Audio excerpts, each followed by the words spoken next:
Hi guys, so I've decided to do a video. I've actually decided to do a series of videos on how to create a reborn baby doll. So today I mainly want to talk about painting, just a general video about painting and what you need to get started if you want to paint a reborn baby. And then I'm going to do other things like creases and mottling and stuff. I'll do videos on them in more detail. Excuse Barney there, he's just after having a drink. Aren't you? So I have my tips wrote down on a piece of paper to make sure I don't miss nothing, but once I turn around to the desk I'm sure it'll all come back to me anyway. Richard, again, he's been very fussy today. The heat's getting to him, so he's just going to lie there and sleep hopefully and not make much noise, and hopefully Barney will do the same. As you know, I only get 20 minutes recording time, so if the video cuts out it'll be in 2 or 3 parts. So let's get started. The first tip is you need to do lots and lots of research.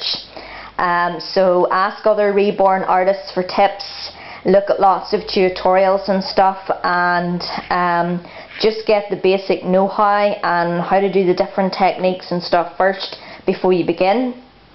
Then the next step obviously is practicing, and you can buy practice heads and practice limbs on eBay or nearly anywhere to practice your painting, and indeed your rooting on first before you would start on a really good kit.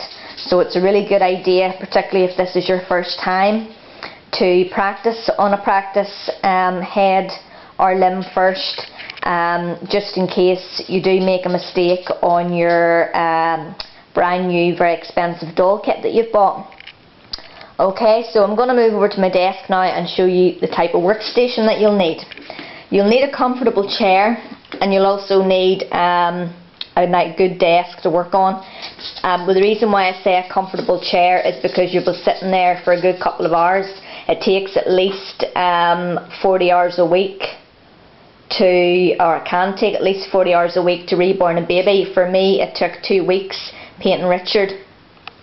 So yeah, you'll need definitely a comfortable chair to sit on and a good amount of room on your desk to work on. So I've just set out here what I have. Also you'll need a good set of shelves like those ones over there. The top 2 shelves at the top is where I store all my reborn supplies. So you'll need some good wide shelves like that to store all your stuff on. So first things first then, you need to choose the type of paints you want to use for reborning. I chose air dry paints for 2 main reasons. First of all, I can't use heat set paints for health reasons, but personally I don't really like the heat set paints. I think that the air dry look much more natural looking, but again that is just my personal preference, and basically the art of reborning is basically each artist's own personal preference. So it's whatever you find happiest working with, or whatever you prefer, which one to you thinks, which one you think looks most realistic. But for me it's the air dry. Of course there is different brands of Genesis heat set you can try, as there is air dry. The only problem with heat set is if you suffer from a health condition like I do, and you get really bad migraines like I do, because the paints are toxic, then that can give you really bad migraines, and it's obviously not good breathing in the fumes of heat set paints. So I think air dry, they're non-toxic and they're much safer, and I think they're much more fantastic to use. I just love them. The brand that I use is the Lillian Trigg of Rochester air dry paints. It was the first. I'd actually shopped around a bit, I'd done research on my paints, and I looked about a bit, and I decided then I would buy the Lillian Trigg. I had looked at the Special Care Nursery, but I didn't like the colours that they were already pre-mixed in, although I do believe you can interchange the colours. But I prefer Lillian Trigg as it gives you more freedom with mixing different colours. So with the Lillian Trigg, they are affordable as well. You can get a starter pack of £30, which is what I got first, and then I added a couple of other pots like the English Rose Complexion. I added that to my kit, and you can also buy the pots singly. I'm about to show you the different sizes in a wee second. But yeah, the Lily and Trig for me was the first paints I tried, and I'm very happy with them, and I won't be trying any other brand. But it's up to you again to do your research and see which brand you're happy with, which brand you can afford, and which brand of paints that you enjoy working with. So first of all, before I say about the kits, I'll just say about if you have a kit that needs stripped, particularly if your kit has Genesis heat set paints on it, which mine did, you'll need rubbing alcohol or non-acetone nail varnish remover to take it off. Big word of warning, this causes severe migraines, and I was scrubbing. You need elbow grease to take off heat set paint, and I was scrubbing for 5 hours straight trying to get the paint off Richard. I didn't do it in a room that was very well ventilated, and I ended up having a severe migraine. I thought I was going to have to end up going to the hospital. So if you are using rubbing alcohol because you need to strip your kit, I would suggest you do it outside. Okay. Some people, when they get a blank kit, they'll rub it down with alcohol, but that just prevents the paint from sticking to it, because rubbing alcohol is for taking paint off. Once you get your blank kit, you have to wash it first and use a wee toothbrush to get all the dust and dirt out of the creases, and then leave your kit to dry.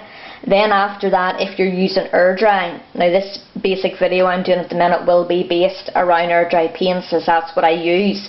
If you want to know about tutorials on Genesis heat set, there's a vast majority of them on YouTube, one of which is Kimberly by customdollbaby.com. I learnt off her, but obviously she's Genesis heat set, but I just modified a few things. Basically the technique is the same no matter what type of paint you use.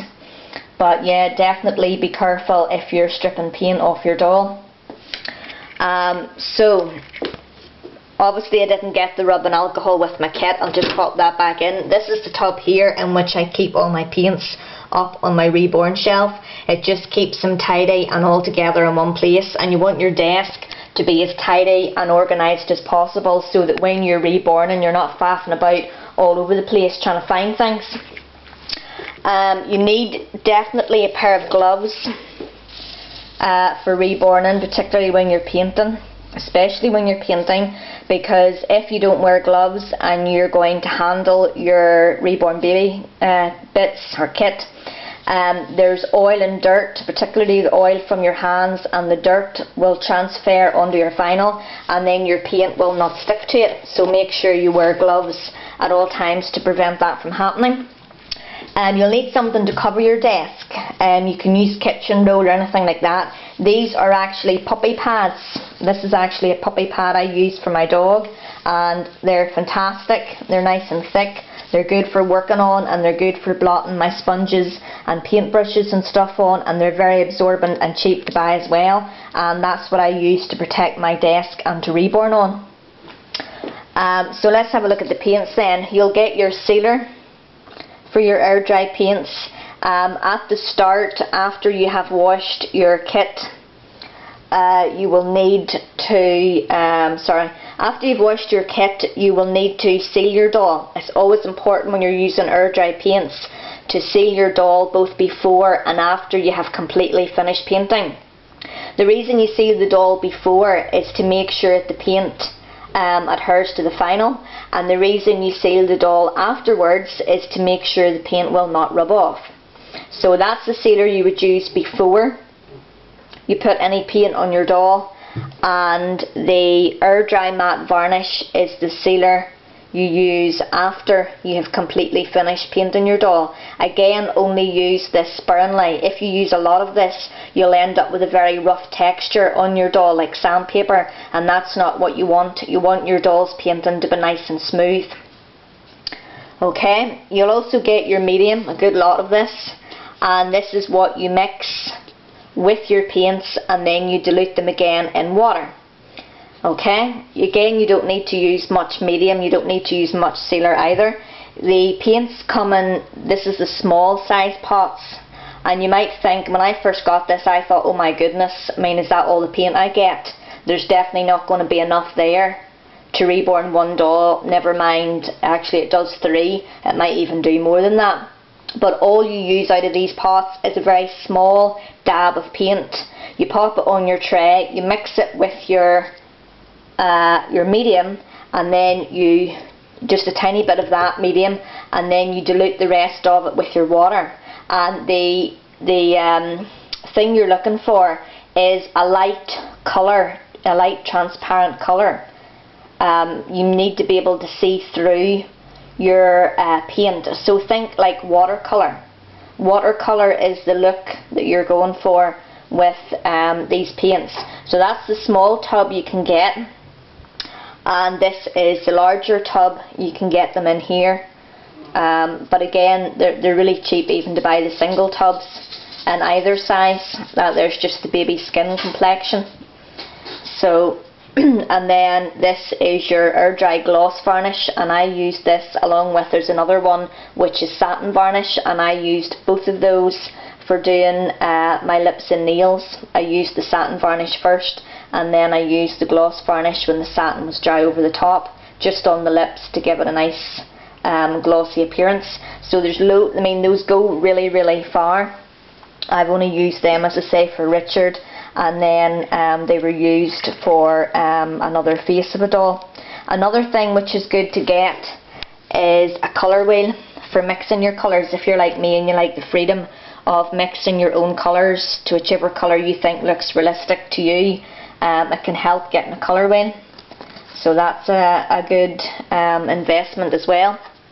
Of course you need your palettes. I have 2 of these, and after a while, as you can see, the acrylic paint doesn't wash off after a while, but it is actually clean. There's no paint on it, but you'll need that there. And I don't use the middle of the palette. I just put, as I say, a dab of paint in here, and then a tiny dab of the medium, and then mix it with lots of water so you get your transparent see-through colour.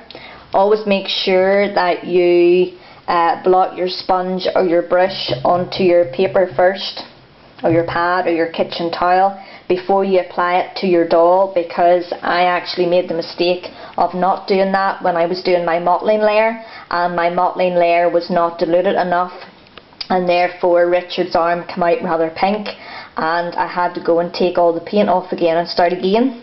So make sure you always blot your sponge or your brush first before applying the paint on your doll.